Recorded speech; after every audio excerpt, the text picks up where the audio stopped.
You ask Tiger to calculate. This deals with linear inequalities with one unknown. The final result is a smaller than 48. Let's solve it step by step. Isolate the a. Multiply both sides by 4.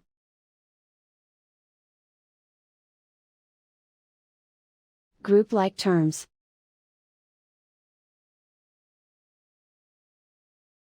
Multiply the coefficients.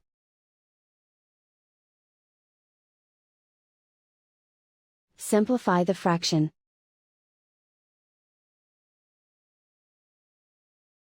Simplify the arithmetic.